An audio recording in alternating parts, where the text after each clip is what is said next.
And as an individual भी, as a lady, being a lady still आपकी ना हमेशा इंटरनेट पे एक बहुत स्ट्रॉन्ग पर्सनालिटी रही है। एक वो लड़की जो किसी से नहीं डरेगी, कोई भी ऐसा टॉपिक चल रहा होगा, सोशल मैटर चल रहा होगा, सब पे अपना फर्म ओपिनियन रखेगी कि हाँ मुझे ये सही लगता है, हाँ ये सही नहीं लगता है। So very strong bold woman.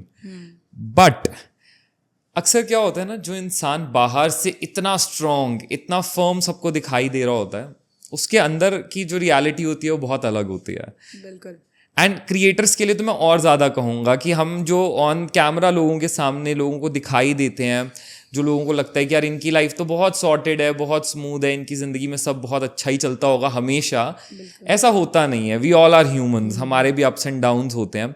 तो आज मुझे सब जानना है, जो शायद आपके इतने मिलियंस ऑफ फॉलोअर्स हैं जिन्हें आपकी वो पूरी स्टोरी आज तक नहीं पता, कैसे तहलका प्रैंक्स बना, कैसे सनी भाई और आप मिले, आप दोनों की केमिस्ट्री, आप दोनों की journey as a couple on the camera, off the camera, आज हर चीज़ के बारे में क्लियर एंड रॉ बात करते हैं। So let's start. आज दीपिका दिखती है बहुत एक्सपेंसिव बैग्स लेती हुई, मर्सिडीज ड्राइव करती हुई, हर एक अच्छी लग्जरी के around. But is it from the childhood? ये चाइल्डहुड से जर्नी कैसी रही है? चाइल्डहुड ऐसा था कि मैं अमृतसर से हूँ, आपको पता होगा। A beautiful city, I love going there. मतलब गुरु रामदास जी की नगरी है, तो मैं ब्लेस्ड हूँ कि मैं वहाँ से हूँ। Very blessed. इसीलिए मैं इतनी हिम्मत वाली भी हूँ। बिल्कुल। क्योंकि पंजाब में शेर पैदा होते हैं, आपको पता ही है। बिल्कुल बिल्कुल। तो मैं शेर नहीं पैदा हुई आप हूँ। शेर नहीं पैदा हुए। तो हमारे पास वहाँ बहुत ऐसे दादाजी वाली हवेली थी और मैं उसमें ही रहती थी। पापा की सैलरी बहुत कम थी, ऐसा कुछ नहीं था कि मैं स्टार्टिंग से बहुत, मतलब सब कुछ था हमारे पास, ऐसा कुछ भी नहीं था। नॉर्मल घर में रहते थे, राशन के लिए भी सोचना होता था। पापा कमा रहे थे बट मतलब ठीक है, अमृतसर में ना बहुत कमाइयाँ बहुत कम थी, तो पापा कमाते थे और हम स्कूल जाते थे। समटाइम्स तो ऐसा भी होता था कि फ़ीस, मैं अमृत मॉडर्न हाई स्कूल में पढ़ी हूँ, मतलब पास में ही है गुरुद्वारा साहिब के, बट उसकी फ़ीस आई थिंक 250 रुपये होगी। और समटाइम्स पापा के पास वो भी नहीं होते थे। मतलब एक टाइम ऐसा भी था कि प्रिंसिपल फ़ोन कर देती थी घर पे कि यार आप बच्चे को आगे बढ़ाना है कि नहीं, फ़ीस के भी पैसे नहीं होते थे। तो ये ज़िंदगी थी जिसको लोग आज देखते हैं कि इसके पास बैग्स हैं या कुछ भी है, ये सब बाबा जी की देन है। मतलब सब्र किया है मैंने अपनी ज़िंदगी में। सपने बचपन से बहुत बड़े बड़े देखे हैं कि पापा को गाड़ी में बिठाऊंगी, पूरे ख़ानदान में गाड़ी नहीं है, मैं बिठाऊंगी तो एक ऐसी गाड़ी में बिठाऊंगी जिसमें जो पूरे ख़ानदान के पास नहीं होगी। तो इतना मतलब रिलेटिव्स इतने अमीर है बहुत, बट जिगरा नहीं है उनमें मर्सिडीज़ लेने का। मैं क्लियर बोल रही हूँ। तो मैंने मर्सिडीज़ ली। पहले मैंने स्विफ्ट से स्टार्ट करा था और वही मेरे लिए ऐसी थी कि भाई क्या खरीद लिया। अपनी पहली मेहनत की गाड़ी जो होती है ना, वो इंसान के लिए वो अलग ही क्या होती थी है। मुझे सच में समझ में नहीं आ रहा है कि वो ऐसा था कि मैं सच में कोई हवाई जहाज खरीद लाई हूँ। मैंने अपने पापा के सपने सच कर दिए हैं और वो भी बताऊंगी कैसे मिली। तो स्टार्टिंग से हम फिर मैं 10 साल की हुई, फिर पापा, वहाँ कुछ भी नहीं बन रहा था हमारा। वो थोड़ा सा ना घर, मतलब पंडित जी से पूछा कि यहाँ कुछ होता क्यों नहीं है, मतलब कोई बढ़ क्यों नहीं पा रहा है। पापा मेहनत भी कर रहे हैं, चाचू मेहनत भी कर रहे हैं, बट हम आगे नहीं जा पाते थे। वही कि सर्वाइव कर रहे थे, राशन आ रहा है, रोटी खा रहे हैं, घर चल रहा है, बस इतना। तो मतलब पंडित जी ने बोला कि यहाँ से बाहर निकलोगे तो तुम्हारा कुछ होगा लाइफ में। कुछ प्रॉब्लम थी वहाँ, कुछ ऐसे हॉरर वाली। तो उन्होंने बोला, तो फिर पापा दिल्ली आ गए हमें छोड़ के।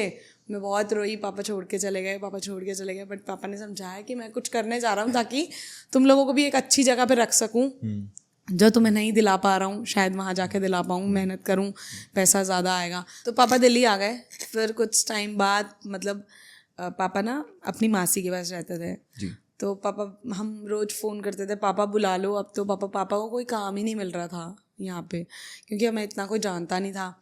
तो पापा ने मुझे बताया कि मतलब पापा मैं बताते थे कि बेटा मैं बहुत मेहनत कर रहा हूँ बट चीज़ें नहीं हो पा रही हैं। तो मेरे पापा ने मुझे एक टाइम पे ये भी बताया कि बेटा पता है मेरे पास सच में खाने के पैसे नहीं थे और तुम थोड़ा सा वेट करो। मैंने मतलब वो नहीं होता तसले उठाना, जो बिल्कुल मजदूरी होती है कि चल ठीक है 200 रुपये 100 रुपये आ जाएँ जेब में। मतलब मेरे पापा ने अपने दादा के टाइम पे राज किया और उन्होंने हमारे लिए वो भी उठाए। मतलब एक बाप क्या होता है ये मुझे फील कराया। उस समय से मैं सीखी कि मुझे अपने पापा को क्या प्रूव करना है, चाहे मेरी शादी भी हो गई, मैं आपको वही बता रही हूँ। तो पापा ने बताया कि ऐसे ऐसे मैंने मजदूरी कर रहा हूँ, मैं अपनी तरफ से पूरे एफर्ट्स कर रहा हूँ। मैं बहुत रोती, पापा से बहुत प्यार करती हूँ मैं। तो फिर पापा ने थोड़े टाइम बाद मतलब मंदिर में जाके रोते थे, भंडारा खाते थे और ये बोलते थे कि भगवान ये कर रहा हूँ कम से कम मेरे बच्चों को इतनी रोटी के लायक ही बना दो, मेरे बच्चे मेरे पास बुलवा दो। तो पापा साईं बाबा मंदिर जाते थे नजफगढ़ में, आपने सुना होगा। तो वहाँ जाके मांगते थे। एक दिन ऐसे रैंडम कॉल आ गया पापा को कि भाई आप नौकरी लग गई है आपकी, 6,000 रुपये, ऐसे 4,000 6,000 कुछ सैलरी थी। पापा ने फटाफट इतनी सी सैलरी में हमें बुला लिया। और फिर यहाँ पे हम मैंने गवर्नमेंट स्कूल से स्टडी करी है, तो मैं गवर्नमेंट स्कूल में थी, तो पैसे वैसे नहीं लगते थे उसमें इतने, तो काम चल रहा था हमारा। तो मतलब पापा को सिर्फ मेरी ही टेंशन थी कि मतलब मैं, ऐसा नहीं है कि जो बच्ची सब देख पा रही है उसको भी ना दिखाऊं, क्योंकि मेरे जो ब्रदर और सिस्टर हैं, जो लोग मुझे जानते हैं उनको पता है कि मेरे ब्रदर और सिस्टर दोनों ब्लाइंड हैं। तो दोनों ही देख नहीं सकते हैं बाय बर्थ। आपसे छोटे हैं दोनों? हाँ, मेरे से छोटे हैं दोनों। मैं 27 की हूँ अभी, तो वो मेरा ब्रदर 24 का है और मेरी सिस्टर अभी 20 की हुई है। तो वो दोनों ब्लाइंड हैं। तो पापा को लगता था कि जो देख पा रही है उसको भी कुछ नहीं दिखा पा रहा हूँ, तो मतलब क्या ही है, कैसी लाइफ मैं बच्चों को दे रहा हूँ। बट मुझे कभी ऐसा फील नहीं हुआ कि मेरे पापा ने हमारे लिए कुछ भी नहीं किया। मेरे पापा ने हमारे लिए सब कुछ किया। जो एक मतलब जो इंसान हमारे लिए, ठीक है, एक जो मजदूर होता है ना, उसके लिए बहुत इजी है मजदूरी करना, क्योंकि उसके लिए नॉर्मल है सब कुछ। बट जिसने पापा अपने दादू के टाइम पे, अपने पिता के टाइम पे सब कुछ देखा हो, और वो हमारे लिए वो मजदूरी वाले वो उठा रहे हैं, ईंटें उठा रहे हैं, तो फिर उसके बाद, सॉरी मैंने आपको पहले ही बोला था मुझे थोड़ी सी प्रॉब्लम हो जाएगी, प्लीज कोई नहीं। तो फिर हम यहाँ पे आए, मैं गवर्नमेंट स्कूल में पढ़ रही थी। पापा ने फिर सोचा, यहाँ पे आके हमें समझ आई कि भाई बहन ब्लाइंड है तो इनको भी किसी स्कूल में डालना चाहिए।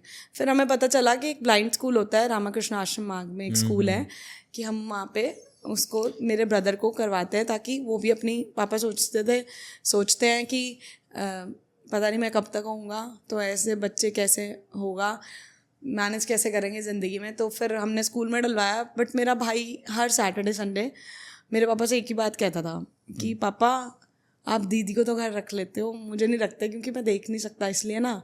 तो पापा ने बोला कि नहीं बेटा, ऐसा नहीं है, मैं चाहता हूँ तेरी लाइफ बन जाए। बट पापा बहुत इमोशनल है, वैसे मेरी तरह दिखना है ऐसे कि भाई क्या वो हैं, डरते नहीं है किसी से, बट अंदर से वही उतने ही कमज़ोर। तो मेरे भाई के साथ एक प्रॉब्लम हुई थी, हमने उसको स्कूल में डलवाया, तो रामाकृष्ण आश्रम मार्ग वाले में ही, ब्लाइंड स्कूल में। तो ना वहाँ पे एक बच्चा आया, उसका नाम विकी था, और वो ना ऐसे रिसेंट में ही ब्लाइंड हुआ था, एक छत से गिर गया था और शादी में गया था, और वो बच्चा देख सकता था और छत से गिर गया और वो ब्लाइंड हो गया। तो वो बच्चा ना, अब आप सोचो, जिसने पूरी दुनिया देखी हो, ऑल ऑफ सडन हम आइज़ बंद कर ले और कुछ ना दिखे तो कैसी ज़िंदगी हो जाती है। तो वो मेरे भाई को बहुत मारता था कि मतलब तुम लोग तो ऐसे हो ही, और मैं भी ऐसा हो गया तुम्हारी, मतलब उसको लगता था कि ये लोग ही ऐसे हैं और इनकी वजह से भगवान ने मुझे भी ऐसा कर दिया, कुछ भी वो सोचता था। तो भाई बहुत रोता था कि मेरे को मारता है वो भाई मेरा शरीफ, उसको क्या समझ आना। और आपको पता है ब्लाइंड बच्चों को तो दिखता ही नहीं है, तो वो उसको आगे से नहीं मार पाता, तो वो हाथ चला के भाग जाता था। तो उस बच्चे की भी कोई गलती नहीं थी। तो बस फिर पापा ने उसको, भाई को ना, निकाल लिया स्कूल से। तो क्योंकि वो कहता था दीदी को रखते हो आप, दीदी देख सकती है ना, इसलिए, और आप मुझे नहीं रखते। पापा ने उसको रख लिया कि कोई बात नहीं, छोड़ दे बेटा स्कूल। मतलब उस टाइम पे पापा को ये लगा ठीक है मैं खिला लूँगा, तो उसको भी कर लिया। और मतलब मेरे पापा अपनी डॉटर को नहीं भेज पाए, मतलब एक मेरी सिस्टर का नाम रश होता है, उसको नहीं भेज पाए कि लड़की सेफ़ नहीं है जी। मतलब स्कूल में भी नहीं भेज पाए। इतनी सारी चीज़ें सुनने को मिलती थी कि अगर हमारी बच्ची ब्लाइंड है तो कोई बात नहीं, हम घर पे पाल लेंगे, बट नहीं भेजेंगे। पर वो आज मुझे ऐसा लगता है कि शायद हमने गलत किया। अगर वो आज मतलब कुछ कर लिया होता उन्होंने अपनी लाइफ में, तो आज मैं इतनी परेशान नहीं होती। परेशान इन द सेंस मेरी रिस्पॉन्सिबिलिटी है वो, बट कहीं ना कहीं मुझे ऐसा लगता है कि वो खुद में बहुत सारी चीज़ें, मेरे पास पूरा समय तो नहीं है, मैं उनको, शायद भगवान जी ने मुझे भेजा इसलिए कि मैं उनका ध्यान रख सकती हूँ, चीज़ें कर सकती हूँ, बट फिर भी जो वो खुद कर पाते हैं वो मैं नहीं करवा पाई। शायद मुझे उस टाइम इतनी समझ होती। तो बस फिर ऐसे ही एक रेंट के मकान में हम रहे, दिल्ली आए, एक छोटा सा एक कमरा लिया जिसमें किचन भी नहीं था, वो एक छोटा सा सिलेंडर आता है जिसके ऊपर ही गैस होती है, उसी पे खाना बनाते थे। दूसरों के घर में टीवी देखने घुस जाते थे, वो हमारे को देख के टीवी बंद कर देते थे और ये जितने लोग ये बात बताते हैं ना, ये सच में मैंने खुद फील करी हुई है कि जब हम दिल्ली आए थे तो मेरा मन करता था कि मैं टीवी देखूं, क्योंकि अब बच्चे हैं, बच्चों का तो मन करता ही है।